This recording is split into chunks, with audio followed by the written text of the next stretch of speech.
Hello everyone, I am Queen Victoria Ortega and I want to welcome you to the Trans Talk series part 2. And I'm excited to talk to you about our guest of honor. So today we want to celebrate her and uplift her. So please join me in welcoming the actor, model, and activist, Isis King.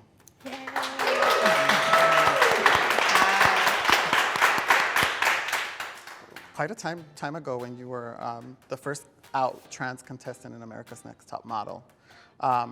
If you can share a little bit about what that experience was like, because one of the things that I did notice is even going back and seeing some of the old footage and you describing abuse, like there was a lot of stuff that you went through. Like, I don't know how you feel about that looking back at it now. Like, what was that like, the experience like for you?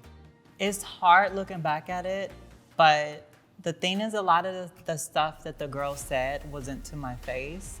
So it was more so like the aftershock, like watching it.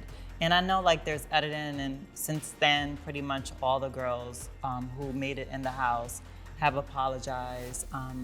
And we're in an era now where people are more hypersensitive to what's appropriate, what's not appropriate. And also we have a more public community of people who will speak up for us. So I want to commend you for having the compassion to forgive and to also kind of take stock. Most of them. Not all, most of them. Okay, well, but that being said, you know, still now with more platforms and trans youth being out there, there's a lot of hate comments and things that come their way, and I'm sure you still get some yourself. How do you deal with that? Like, how do you navigate? At the end of the day, like if people are gonna hate, they're gonna hate. I think now, and I realize it's less about me and more about them. They're deflecting and they're miserable, and that's on them. Like, your journey of self-love has brought you to this place of empowerment, of being able to say, you know, I am self-sufficient, right? I love who I am. What does that look like for you? How do you love yourself? Regardless of how much time, learning how to be comfortable in your silence is such a powerful weapon, because a lot of times, especially for trans women of color, I just think that when you learn how to be okay alone and learn how to be self-sufficient, not to say you should be isolated, but I feel like it's a whole different, and not just for trans people, but I feel like it's a whole different layer of power. So what would your message be to youth that are dealing with those things? And you know, you've been through it firsthand and have that platform.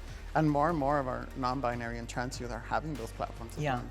What I would tell the youth is to just focus on you, like close out the noise. It took me many, many years to learn how to close out the noise. It's just like a baby, teaching a baby something. It's like, it really could be that simple. People choose to make it more complicated than it is. It's not about you. This is my life. This is my experience. Don't make it about you. And that's friends, family, love. It's not about you. And whether you decide to make it about you, and yeah.